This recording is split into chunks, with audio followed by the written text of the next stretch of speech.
Quatrième jour de campagne en vue de la présidentielle du 25 avril au Togo, nous nous rendrons dans deux petits villages de la préfecture d'Izio pour voir comment l'on vit cette phase du processus électoral. Hillary Clinton tente de nouveau sa chance pour l'investiture démocrate pour la course à la Maison Blanche. L'ex-première dame américaine a annoncé sa candidature aujourd'hui. Enfin, les candidats au baccalauréat deuxième partie rappelés de leur congé prolongé pour se soumettre aux épreuves sportives de leur examen. Ils étaient plus de 55 000 à s'être rendus ce lundi dans les centres retenus pour les disciplines. Mesdames, Messieurs, bonsoir. Les candidats au baccalauréat deuxième partie ont commencé à affronter leurs toutes premières épreuves aujourd'hui sur les terrains des lycées. Il s'agit du bac sport qui intervient près de 3 mois avant les épreuves écrites. Ils sont des milliers, plus de 57 000 cette année d'après les chiffres officiels, à se soumettre aux différentes disciplines sportives dans les centres aménagés pour la circonstance. Reportage Apollinaire Kadanga. Les couleurs des examens de fin d'année sont annoncées avec les épreuves sportives.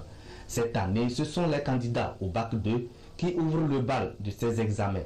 Plus de 57 000 élèves de la classe de terminale à la conquête du bac doivent passer par ces disciplines sportives.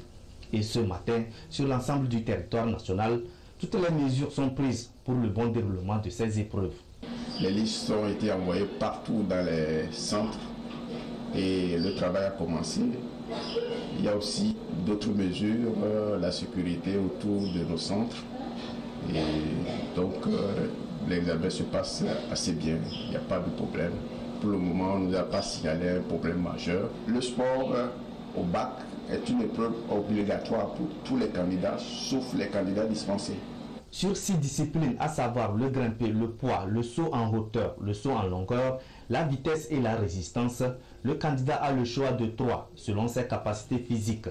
Il doit capitaliser une moyenne de 20 sur 20 pour prétendre avoir plus 10 points sur sa moyenne générale après les épreuves écrites qui débuteront le 17 juin 2015.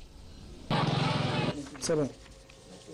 On a joué les prolongations de la célébration de la journée internationale de la femme dans la préfecture de Dankpen la semaine dernière. Une fédération de groupements de femmes de la région dénommée Kinyokiba a animé une causerie débat sur le thème de l'année qui porte sur l'autonomisation de la femme. C'était à Guérenkouka, chef-lieu de la préfecture. Nestor Mouzoui était. La journée internationale de la femme est célébrée le 8 mars. Mais ceux qui n'ont pas pu respecter la date continuent de se rattraper.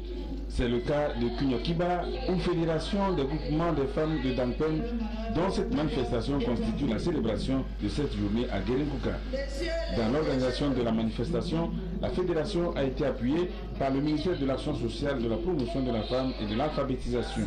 Au centre des discussions, le thème de l'autonomisation de la femme. Nous savons de nos jours que la femme est très importante dans le développement d'un pays. Nous savons que c'est une éducatrice et au niveau de la santé, au niveau de la politique. Donc la femme est très importante. Les violences de tout genre faites aux femmes ont été abordées. Une manière pour les orateurs d'attirer l'attention de la population sur la nécessité de combattre ces violences en vue de permettre aux femmes de s'épanouir.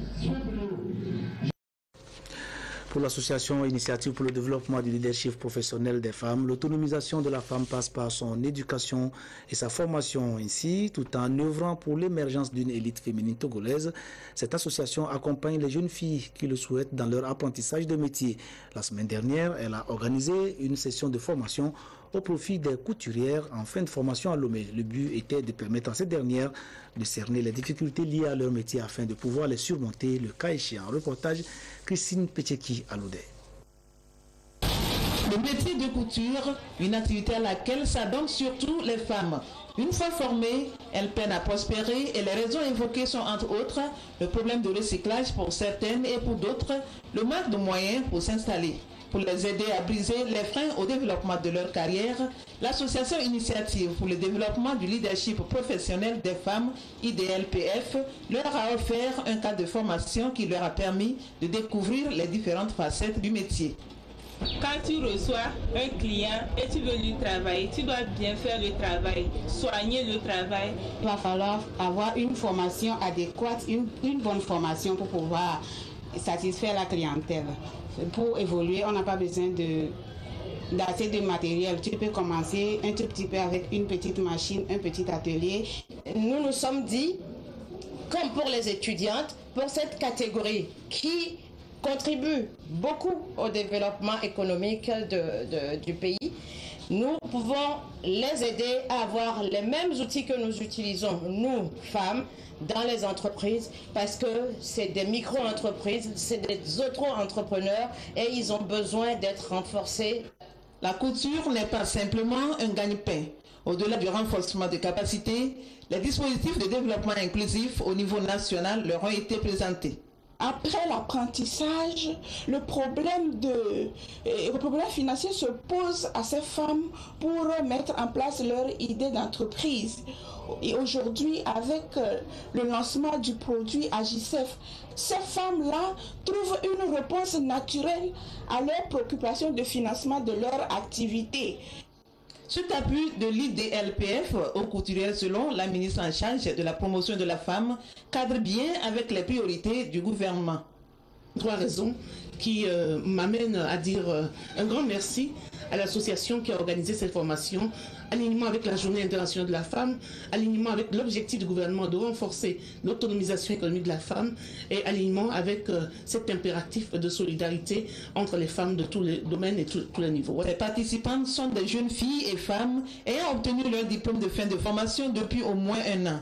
Pour les encourager, une vingtaine a bénéficié de machines à coudre de l'association IDLPF, une initiative novatrice qui vient en appui à l'entrepreneuriat féminin. L'actualité à l'étranger, actualité électorale avant de revenir parler élections chez nous aussi. C'est jour de vote aujourd'hui au Soudan. Près de 13 millions d'électeurs ont été appelés aux urnes pour des élections générales. 3 jours de scrutin pour désigner un président de la République et des députés que les principaux leaders de l'opposition ont boycotté, laissant la voie libre au chef de l'État sortant Omar El-Béchir pour un nouveau mandat. Le président soudanais Omar El-Béchir peut parader. Au pouvoir depuis 26 ans, il sait qu'il est sûr de gagner la présidentielle lundi face à 15 petits candidats. Les grands partis de l'opposition, eux, vont de nouveau boycotter l'élection. Mais le parti du Congrès national d'Omar El-Béchir défend l'organisation de ce scrutin. Nous considérons que les élections n'appartiennent à personne, si ce n'est au peuple lui-même. Les électeurs déterminent les majorités pour éviter toute vacance du pouvoir. Nous estimons que la tenue de ces élections est tout à fait légale et conforme à la Constitution.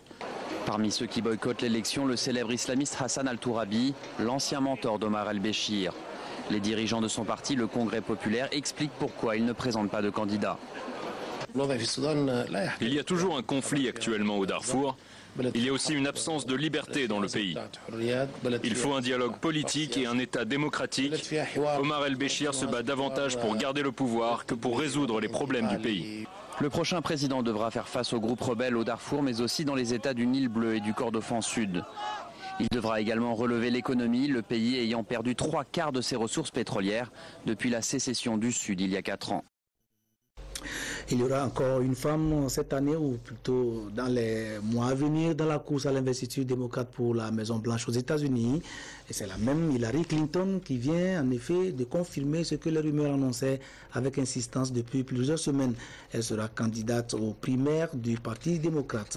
Après une première tentative infructueuse en 2008 face à l'actuel président Barack Obama, l'ex-première dame et ex-secrétaire d'État revient à la charge et croit cette fois-ci en son étoile. Si l'Amérique a confié les clés de la Maison-Blanche à un noir, pourquoi ne le ferait-elle pas pour une femme? Comptoir avec de vrais Américains. Hillary Clinton annonce sa candidature tout simplement dans la rue. Tous les jours, les Américains ont besoin de champions et je veux être ce champion. Cette vidéo, Hillary Clinton l'a minutieusement préparée. Adieu les grandes messes et la campagne ratée de 2008 où les électeurs l'avaient jugée froide et arrogante. Pour sa deuxième tentative, Hillary Clinton veut mettre toutes les chances de son côté. Barack Obama l'a même encouragée. Elle était ma plus grande supportrice pendant les élections générales. Elle était une extraordinaire secrétaire d'État.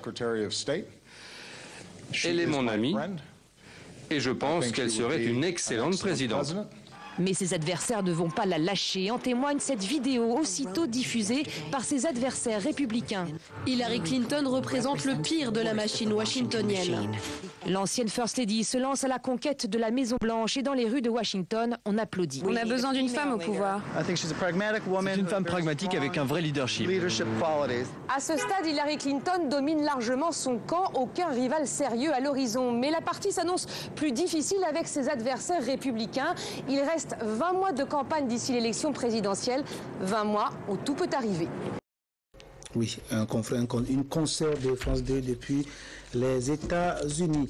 Bonsoir Gerson Deveau. Bonsoir. Nous allons parler élection au Togo à présent, mais avant le journal de l'élection que vous présentez, quel est le menu de celui que vous allez présenter ce soir, de l'élection de ce soir? Eh bien Franck, ce soir nous allons donner la nouvelle de Jean-Pierre Favre et de CAP 2015. Le cortège est dans les savanes, il sillonne 6 localités qui ont été déjà sillonnées donc par Jean-Pierre Favre et son cortège, son état-major de CAP 2015. Nous irons aussi à Keyi et à Yobo, ces 2 villages dans le Zion, avec un air de campagne qui souffle là aussi. Et puis, Franck, vous le savez, campagne électorale rime aussi avec argent. Les posters, les affiches à l'effigie des candidats, les gadgets, tout ceci, c'est de l'argent. Eh bien, nous parlerons justement donc des retombées économiques de cette campagne électorale. Oui, et ce n'est pas encore la grande effervescence à Lomé, on l'a constaté. Les équipes de campagne se sont concentrées plutôt dans le Grand Nord. Oui, Franck, c'est la ruée vers le Grand Nord à la conquête des voix du septentrion. Ça a été toujours ainsi au début donc, des campagnes électorales au Togo. Nous l'avons donc constaté. Lomé, l'intérieur et le Grand Nord attirent d'abord. Lomé, la capitale, recentre tout lors des derniers jours. Merci Gerson Deveau. À tout à l'heure pour le journal de l'élection présidentielle 2015. Sur les 3 509 000 électeurs que nous sommes, il y en a pour qui ce sera le baptême. Dans quel esprit ceux-ci se préparent à accomplir ce premier acte civique et qu'est-ce qu'ils attendent des candidats en compétition? Augustin aussi en a rencontré quelques-uns aujourd'hui en ville. Leurs propos dans ce reportage présenté par Rachel Aoukou. Pour la présidentielle du 25 avril prochain au Togo, 3 509 258 sont inscrits sur le fichier électoral. Parmi ces électeurs, un nombre élevé de jeunes dont la plupart vont s'acquitter pour la première fois de ce devoir civique. Leurs attentes sont grandes. Je souhaiterais que mon candidat puisse nous proposer des solutions par rapport aux problèmes de santé, par rapport au secteur de la santé et par rapport à l'éducation à la base. Je voudrais qu'il puisse nous garantir une réduction de la précarité et de la pauvreté dans le pays. Je veux que les candidats nous présentent un programme qui prend en compte le bien-être de la population, surtout au niveau de l'éducation des enfants et surtout dans l'agriculture. J'insiste là-dessus. On voudrait que le candidat qui sortira à la fin puisse améliorer le système éducatif, le niveau de vie, les gens de tous les Togolais, puis c'est tout quoi. Nous, c'est tout ce que nous voulons. L'électorat jeune a surtout le regard tourné vers les questions d'emploi. Cette fois-ci, moi aussi, je serai aux urnes pour choisir moi mon candidat. Moi, mon problème est qu'on n'a qu'à faire tout pour promouvoir les jeunes. Si on pouvait faire venir des entreprises pour que les jeunes exercent des activités dans les entreprises ou bien financer des œuvres des enfants par leurs petits projets pour que ils évoluent. Moi, je crois que ce serait la meilleure solution pour nous faire sortir de notre problème. Les meilleurs problèmes aujourd'hui, c'est quoi? C'est le chômage. Donc, faites-nous sortir de notre chômage, c'est ça quoi. Moi, je veux qu'on n'a qu'à ouvrir les entreprises quoi. Parce que notre travail peut développer. Nous les maçons, on travaille matin jusqu'à le matin, mais on ne trouve rien. Les jeunes vont donc peser dans le choix du futur président de la République. Ils espèrent que les nombreux défis liés à leur épanouissement seront pris en compte par les différents candidats. À cette élection, tout le monde la veut apaisée et on se mobilise pour y arriver. Ces 4 dernières semaines, il n'y a pas eu une seule catégorie socio-professionnelle du Togo qui n'est pas appelée à un scrutin présidentiel sans violence. Hier, ce sont les pasteurs des cantons de Sabado et d'Aflaougakli qui s'y sont mis. Ils ont organisé une séance de prière pour implorer la grâce de Dieu sur la prochaine élection et sensibiliser leurs fidèles sur la nécessité pour chacun d'adopter un comportement civique et citoyen avant, pendant et après le vote. Reportage Luc Assis, Esther Laclé. Moment de recueillement, de prière et de louange pour implorer la grâce divine afin que la quiétude et la paix puissent régner avant, pendant et après le scrutin présidentiel du 25 avril prochain au Togo. L'association des pasteurs des cantons de Sagado et d'Aflaogakli a voulu à travers cette rencontre appeler la population à adopter des comportements civiques et citoyens. En tant que pasteurs, nous sommes des leaders d'opinion et nous nous sommes posé la question, que devons-nous faire dans cette période électorale? Là, la Bible nous recommande de prier. Et voilà pourquoi nous prions ce soir pour que Dieu nous accorde une élection sans violence. Pour les représentants de l'État, la paix est indispensable pour un développement durable du pays. Nous sommes ici avec différents pasteurs, différents groupes de chrétiens pour prier pour des élections apaisées dans notre pays. Des élections apaisées parce qu'on en a besoin pour pouvoir tranquillement aller voter.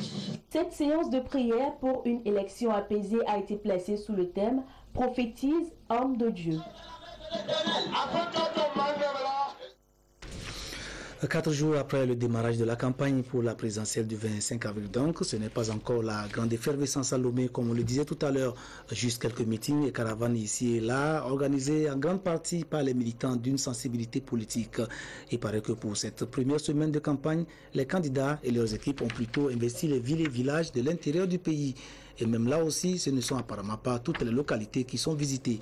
Pierre Soussoukou et Florence Poué-Passé se sont par exemple rendus ce matin dans 2 villages de la préfecture d'Izio, Pays et Yobo-Sedjuro, 2 villages où les habitants nous reçoivent des informations sur le prochain scrutin que par des bribes et des rumeurs. Certains ne connaissent même pas les noms de tous les candidats en lice, mais ils promettent d'aller accomplir leur devoir le jour du vote. Et pour qui et quel programme et pour quel programme, nous les écouterons, nous les verrons, nous les écouterons dans le journal de l'élection que Gerson Dovo nous présentera dans quelques minutes. Ce journal va s'achever ici, très court, vous le remarquez. Nous nous retrouverons demain pour d'autres actualités, des informations sur l'actualité togolaise. Au revoir.